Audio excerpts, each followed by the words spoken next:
ഭൂമി ഇല്ലാത്തവർക്ക് ദാനം കൊടുക്കൂ. അപ്പോൾ നിങ്ങൾ പറയാം ദാനം കൊടുത്താൽ അവിടെ പണം എങ്ങനെ കിട്ടാനാണെന്ന്. പണം കിട്ടും, നിങ്ങൾക്ക് ദാനം കൊടുക്കുന്നതോടുകൂടി പണം കിട്ടും. എനിക്ക് ദാനം തരൂ. പലരും വന്ന് ഭൂമിയെ പറ്റി ചോദിക്കുന്നത്, എനിക്ക് ദാനം താ, എനിക്ക് തരൂ, ഭൂമി തരൂ. എനിക്ക് ഭൂമി തരുന്നോണ്ട് നിങ്ങൾക്ക് സമ്പത്താണ് ഉണ്ടാകുന്നത്. കാരണം ആ ഭൂമിയിൽ നിങ്ങൾക്ക് വന്നും പോയി നിൽക്കുകയും ചെയ്യാം, കുറച്ച് പൈസയും കിട്ടും. എനിക്ക് ദാനധർമ്മം ചെയ്യൂ ഭൂമി. അതുപോലെ തന്നെ ധാരാളം ആളുകൾ എൻ്റെ ഒപ്പമുള്ള ഞാനുമായിട്ട് ഇഷ്ടപ്പെടുന്ന ധാരാളം പേര് വാടക കെട്ടിടത്ത് താമസിക്കുന്നുണ്ട്. അവരൊക്കെ കാണുകയും കേൾക്കുകയൊക്കെ ചെയ്യുന്നതാ. അവരുമായിട്ടൊക്കെ സൗഹൃദം കൂടൂ.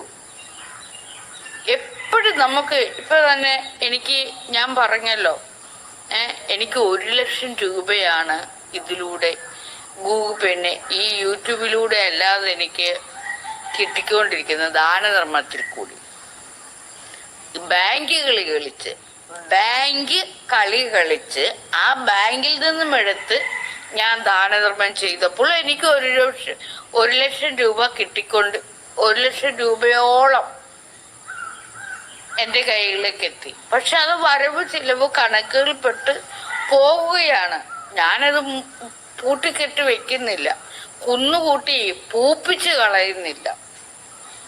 അപ്പോൾ നമ്മൾ ദാനധർമ്മം ചെയ്യുക, ഭൂമിയും ദാനധർമ്മം ചെയ്യും. അവിടെ പണം വരും, സമ്പത്ത് വരും, ആള് വരും, ആൾബലം വരും, സഹായിക്കാനായിട്ട് ആളുകൾ വരും.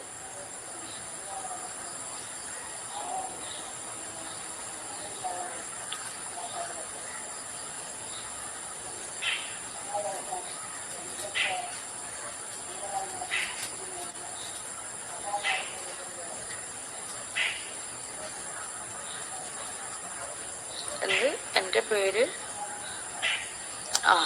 താനൊക്കെ എനിക്ക് പൈസ അയച്ചു തന്നിട്ടുള്ളതാണോ? ഇല്ലല്ലോ. ഗൂഗിൾ പേ ചെയ്യൂ. വെറുതെ ഒന്നും ഒരു കാര്യവും ഞാൻ പറഞ്ഞു തരില്ല. ആദ്യം ദാനധർമ്മം ചെയ്യൂ. 7558757593 അതിലേക്ക് പണം ഇട്ട് അയച്ച് ഇങ്ങോട്ട് തരാമെങ്കിൽ മാത്രമേ ഒരു കാര്യത്തിനെ കുറിച്ച് ഞാൻ പറഞ്ഞു തരുള്ളൂ. വെറുതെ വന്നിരുന്ന വല്ലവരോട് സംസാരിക്കാൻ വന്നിരിക്കുന്നതല്ല ഞാൻ. അതിനല്ല ഞാൻ കാര്യങ്ങൾ പഠിച്ച് മനസ്സിലാക്കിയത്. ഇപ്പൊ അറിയാവോ ഞാൻ എന്താണ് ചെയ്യുന്നതെന്ന്? ഞാൻ വെറുതെ വരുന്നവർക്ക് കാര്യങ്ങൾ പറഞ്ഞ് മനസ്സിലാക്കി കൊടുക്കാൻ വേണ്ടി ഇരിക്കുന്ന ഒരാളല്ല. ജോലി എടുക്കും. നിങ്ങൾക്കൊരു കാര്യം അറിയണമെന്നുണ്ടെങ്കിൽ പേയ്മെന്റ് ചെയ്യണോ. 7558759593 പേയ്മെന്റ് ചെയ്യ്. അപ്പോഴും ഞാൻ തനിക്ക് പറയാനുള്ളതെല്ലാം പറഞ്ഞു തരാം. അതൊന്നുമില്ലാതെ എല്ലാവർക്കും അറിയണം. ആർക്കും അങ്ങോട്ട് അതിന്റെ പ്രതിഫലം ഇങ്ങോട്ട് തരാൻ പറ്റില്ല. അത് പറ്റൂലല്ലോ.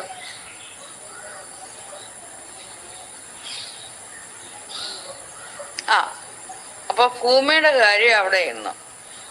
ഇനി അടുത്ത ഒരാള്